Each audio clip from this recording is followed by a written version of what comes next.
Right Venkat గారు, madam Congress graph పడిపోయింది. నిన్న సుమారు 2 గంటల పాటు కేసీఆర్ 400 మందితో, అంటే ప్రతి క్యాడర్లో ఉన్న ఒక్కొక్క డిపార్ట్మెంట్. నమస్కారం అండి, ఒక నిమిషం అండి, శ్రీనివాస్ గారు మాట్లాడతాం.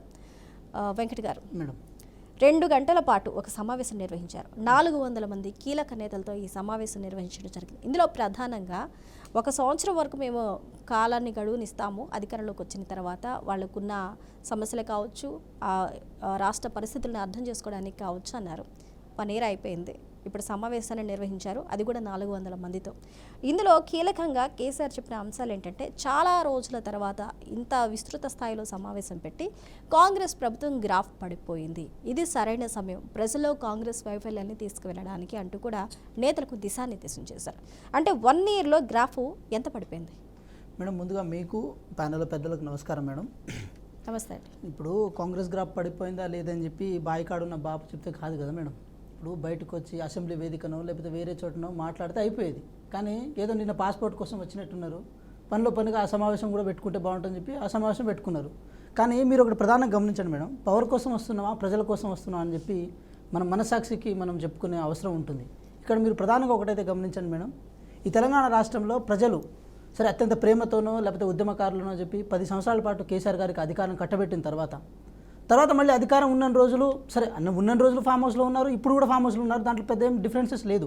కానీ ఈరోజు నిజంగా కాంగ్రెస్ ప్రభుత్వం వల్ల ప్రజలు ఇబ్బంది పడుతున్నారని చెప్పి వాళ్ళు కనుక భావిస్తే, అది భావించిన తర్వాత కనీసం ఏది మన అసెంబ్లీ వేదికనో లేకపోతే వేరే చోటనో మాట్లాడే అవకాశం ఉండే.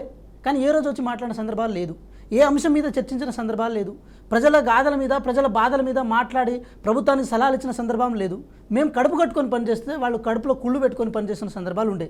సో దీన్ని ఎట్లా అర్థం చేసుకోవాలి తెలంగాణ ప్రజలు? కేసీఆర్ గారు అవకాశం ఇచ్చేది ఏందండి మేడం? మాకు తెలంగాణ ప్రజలు అవకాశం ఇచ్చారు, 5 సంవత్సరాల పాటు తెలంగాణ ప్రజలు అవకాశం ఇచ్చారు. ఈ రాష్ట్రం బడ్జెట్ అధ్వాన స్థితిలో ఉన్నా కూడా రూపాయి గల్లాగరిగిలో పైసలు అవకాశం వచ్చింది మీరు అధికారంలోకి రావడానికి కాదు వెంకట గారు. 1 year వరకు అప్పుడప్పుడు సెట్ అవుతున్న ప్రభుత్వాన్ని డిస్టర్బ్ చేయకూడదు. సో అంతవరకు నేను మాట్లాడలేదు. సో ఇప్పుడు 1 year కాల పరిమితి కూడా ముగిసిపోయింది కాబట్టి ఇప్పుడు అక్కడున్న లోపాలు ఏంటి అనేది నేను వేలెత్తి చూపడానికి ప్రస్తుతం నేను రెడీగా ఉన్నాను. ప్రజల్లోకి మీరు చేస్తున్న తెలంగాణ ప్రభుత్వం చేస్తున్న, అంటే కాంగ్రెస్ ప్రభుత్వం చేస్తున్న పనులు కావచ్చు, వైఫల్యాలు కావచ్చు, ప్రతిదీ కూడా ప్రజల దగ్గరికి తీసుకెళ్ళడానికి 1 year సమయం అయిపోయింది కాబట్టి ఇప్పటి నుంచి నేను రెడీ టు ఫైట్ అనే సందేశాన్ని కేసీఆర్ ఇచ్చారు. నేనేమంటున్నా అంటే, ఒక పార్టీ అధ్యక్షులుగా తీసుకుపోతారా లేకపోతే ప్రతిపక్ష నేతగా తీసుకుపోతారా అనేది చాలా ఇంపార్టెంట్. ఇక్కడ పార్టీ అధ్యక్షులుగా తీసుకుపోతా అంటే అది వేరే, కానీ ఒక ప్రతిపక్ష నేతగా ఉన్నప్పుడు ఒక నిమిషం అన్న మీరు మాట్లాడినప్పుడు నేను ఒక్క మాట కూడా మాట్లాడలే అన్న, ఒక్క మాట రామూర్తి నేను ఏమంటున్నా, రామూర్తి మీరు కంట్రోల్ చేస్తారు. నేనేమంటున్నా ఈ కుళ్ళే ఆగాలి కదా మేడం, ఒక మాట ఆగాలి కదా, ఒక మాట ఆగాలి కదా, ఆగండి ఒక మాట, నువ్వు ఆగాలి ఒక మాట, నువ్వు మాట్లాడినప్పుడు ఒక్క మాట నేను మాట్లాడినా, నువ్వు మాట్లాడినప్పుడు నేను మాట్లాడినా ఎందుకు పెట్టుకుంటావు? రామూర్తి గారు వెంకట గారు మాట్లాడుతున్నారు. ఆయనకు సంబంధించి ఆయన మాట్లాడిన విషయాల్లో ఒక మాట నేను స్ట్రైట్ అడుగుతున్నా. మీ గ్రాఫే కనుక పెరుగుంటే మిమ్మల్ని కనుక తెలంగాణ ప్రజలు కావాలనుకుంటే ఎందుకు రామూర్తి గారు తను మాట్లాడేటప్పుడు దయచేసి మీరు మాట్లాడకండి, ఎందుకంటే తను చెప్పేది కూడా మనం వినాలి. రామూర్తి గారు అన్న ఒక మాట వినండి, అన్న ఒక మాట వినండి, 1885లో కాంగ్రెస్ పార్టీ పుట్టినప్పుడు కూడా కేసీఆర్ లేరు కదా, మరి అలాంటి పార్టీని ఆయన ఎందుకు ప్రశ్నిస్తాడు? మరి విను, ఒక మాట వినరాదు మరి మేడం, మీరు కంట్రోల్ చేస్తారా లేకపోతే నన్ను కంట్రోల్ చేయమంటారా? ఒక నిమిషం అండి రామూర్తి గారు, వెంకట గారు ఒక నిమిషం అండి. రామూర్తి గారు మీకు సమయం ఇచ్చింది, మీరు మాట్లాడారు. రామూర్తి గారు తను మాట్లాడిన తర్వాత మీరు ఏదైనా చెప్పాలనుకుంటే వెంకట గారు నన్ను చెప్పనివ్వండి, ఒక నిమిషం మీరు ఆగండి, నన్ను చెప్పనివ్వండి. రామూర్తి గారు మీ సమయం మీకు ఇచ్చాము, తన సమయం ఇచ్చినప్పుడు తనని మాట్లాడనివ్వండి. తనని పూర్తిగా మాట్లాడనివ్వకుండా రామూర్తి గారు తనని మాట్లాడనివ్వకుండా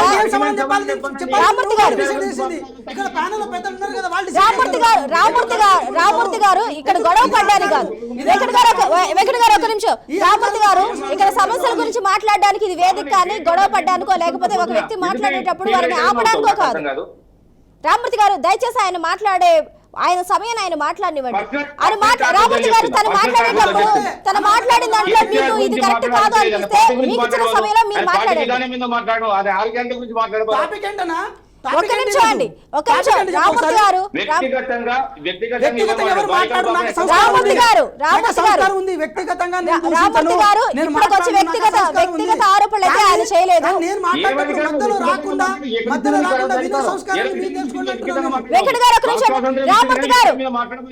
రామూర్తి గారు మీరు చెప్పారు, ఆయన విన్నారు. ఆయన చెప్పినప్పుడు మీరు వినండి. ఆయనకి ఇచ్చిన సమయాన్ని ఆయన మాట్లాడనివ్వండి. ఆయన చెప్పిన దాంట్లో మీకు ఏదైనా ఇబ్బందికరంగా ఉంటే మళ్ళీ మీకు సమయం వచ్చినప్పుడు రామూర్తి గారు మళ్ళీ మీకు సమయం వచ్చినప్పుడు మీరు మాట్లాడండి. 24 గంటలు కేసీఆర్ ఓకే, అది మీకు సమయం ఇచ్చినప్పుడు మాట్లాడండి. సమయం ఇచ్చినప్పుడు మాట్లాడండి రామూర్తి గారు. ఒక మాట వినండి. సమయం ఇచ్చినప్పుడు మాట్లాడండి. మీరు మీరు మాట్లాడండి. ఆగి మీ సంస్కారం నిలబెట్టుకోండి. కొద్దిసేపు ఆగండి. ఇంకా చెప్పండి, మిగతా చెప్పండి ఇద్దరు వెంకట పెద్దలు గారు. ఉన్నారు కదా, వాళ్ళు కూడా మాట్లాడండి. ఆగండి ఒక మాట. అరే ఆగండి, ఏమైతుంది నీకు? ఆగరాదు. ఎందుకు ఆగుతలేవు? ఎందుకు ఆగుతలేవు? నా సమయం కూడా నువ్వే తీసుకుంటావా? ఆగరాదు. రామూర్తి గారు ఒక్క నిమిషం అండి. రామూర్తి గారు మాట్లాడండి. ఏముంది మరి?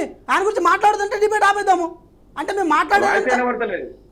రామూర్తి గారు మీరు ఒక్క నిమిషం ఆగండి. మీరు మాత్రమే కాదు, ప్యానెల్లో ఇంకా మనకి 3 సభ్యులు ఉన్నారు. వారందరితో కూడా మనం మాట్లాడాలి. మీరు తను మాట్లాడేటప్పుడు ఈ విధంగా అడ్డుపడితే తర్వాత సమస్యల గురించి మనం మాట్లాడలేము. మాట్లాడండి ఫస్ట్. రామూర్తి గారు మాట్లాడినివ్వండి. ఫస్ట్ మాట్లాడినివ్వండి. తను ఏం మాట్లాడుతున్నారు ఫస్ట్ మీరు వినాలి కదా. వినండి. వెంకట గారు చెప్పండి. వారిని ఆపితే నేను మాట్లాడతాను. వారిని ఆపి వారు చెప్పండి. అంటే గ్రాఫ్ గురించి మాట్లాడాల్సి వస్తే కనుక సరే, ఇప్పుడు ఎమ్మెల్సీ ఎలక్షన్స్ నడుస్తున్నాయి. వాటిలో పోటీ చేస్తే వాళ్ళ గ్రాఫ్ ని వాళ్ళు నిరూపించుకునే ప్రయత్నం చేస్తే అయిపోతుంది. కానీ అది చేయరు. అరే మళ్ళీ వినన్నా ఒక మాట, ఎందుకు మధ్య వస్తావు? ఒక మాట వినరాదు. నువ్వు పెద్దోనివి మరి గౌరవాన్ని కాపాడుకుంటే వినరాదు. నువ్వు అడిగిన దానికి సమాధానం చెప్పాలి. నువ్వు అడిగిన దానికి డిబేట్ నడవకుండా వారు మాట్లాడేదానికి సమాధానం ఇవ్వకుండా డిబేట్ నడవకుండా మీరు ఇక్కడ అడ్డుపడితే 1 అవర్ మనం ప్రజా సమస్యల గురించి మాట్లాడడానికి 1 అవర్ మనం పెట్టింది టైం వేస్ట్ అవుతుంది. దయచేసి మీరు మాట్లాడండి. దయచేసి మీరు ఒక్క నిమిషం అండి. మీకు ఇంకొకసారి మీకు నేను సమయం ఇస్తాను. రామూర్తి గారు రామూర్తి గారు మీకు అసలు వినే ఉద్దేశం మీరు అసలు వినే ఉద్దేశం లేకపోతే దయచేసి మీరు అర్థం చేసుకోండి. ఇక్కడ మనకు సమయం తక్కువగా ఉంటుంది. ఎవరికి ఇచ్చిన సమయంలో వారు మాట్లాడాలి. దానికి సంబంధించి ఆయన చెప్పిన దాంట్లో ఏదైనా మీకు ఇది కరెక్ట్ కాదు అంటే మీ టర్న్ వచ్చినప్పుడు దయచేసి మీరు మాట్లాడనివ్వండి. ఇక్కడ దయచేసి మీరు అడ్డుపడకండి. వెంకట గారు కంప్లీట్ చేయండి. మేడం ఒకటి మేడం, నేను కంక్లూడ్ చేస్తాను. విషయం ఏంటంటే మేడం, తెలంగాణ రాష్ట్రంలో సరే వాళ్ళ పార్టీ విధానంలో భాగంగా వాళ్ళు సభలు పెట్టుకోవచ్చు, సమావేశాలు పెట్టుకోవచ్చు, మేము దాన్ని తప్పుపట్టం. కానీ ఎలక్షన్స్ వచ్చినప్పుడు ప్రతిసారి కేసీఆర్ గారు బయటకు వచ్చి నేను ఎలక్షన్స్ ఇప్పుడు next Panchayati Raj local body elections వస్తున్నాయి, మళ్ళీ దాంట్లో కార్యకర్తల నాయకుల్ని మళ్ళీ ఏది అప్లిఫ్ట్ చేయడం కోసమో లేకపోతే వాళ్ళని ప్రొవోక్ చేయడం కోసం మళ్ళీ వచ్చే ప్రయత్నం చేస్తున్నారని మేము అనుకుంటాం. అంతే తప్ప ప్రజా సమస్యల కోసం కానీ ప్రజల కోసం కానీ మీరు వచ్చిన సందర్భాలు లేవు. ఒక్క మాట అంటే ఒక్క మాట నేను అడగదలుచుకున్నాం మేడం. ఈ 15 నెలల కాలంలో ఒక్కరోజైనా ఈ ప్రభుత్వానికి సలహాలు ఇచ్చిన సందర్భాలు ఉండేనా? ఈ ప్రభుత్వం ఈరోజు అంటే కొంచెం ఏది ఆర్థికంగా కానీ మిగతా విషయాల్లో కానీ కొంచెం సపోర్ట్ని ఏది లోపించడానికి కారణం ఏంది? మీరు గతంలో చేసిన ఏదైతే అప్పులు ఉన్నాయో ఆ భారంగా ఈరోజు మారిపోయినాయి కదా మేడం. సో మేమేమంటున్నాం అంటే కేసీఆర్ గారు ఒకటే మాట చెప్తున్నాం మేడం, మీరు ఏ రూపంలోనైనా సరే తెలంగాణ ప్రజల తరపున నిలబడతామంటే మేము దానికి స్వాగతిస్తాం, మేము కాదని అంటలేం. కానీ అదే ఓరియంటేషన్లో భాగంగా ఈ తెలంగాణ ప్రజలకు మంచిగా పరిపాలన చేయాలని చెప్పి ఈ ప్రభుత్వానికి సమయం ఇవ్వడంతో పాటు ఈ ప్రభుత్వాన్ని అర్థం చేసుకుని సలహాలు ఇచ్చే బాధ్యత కూడా మీకు ఉంటుంది. కానీ కడుపులో విషం పెట్టుకొని మాట్లాడే ప్రయత్నం కనుక చేస్తే తెలంగాణ ప్రజలు హర్షించరు, తెలంగాణ సమాజం హర్షించదని అయితే నేను కోరుకుంటున్నాను మేడం. ఓకే వెంకట్ గారు.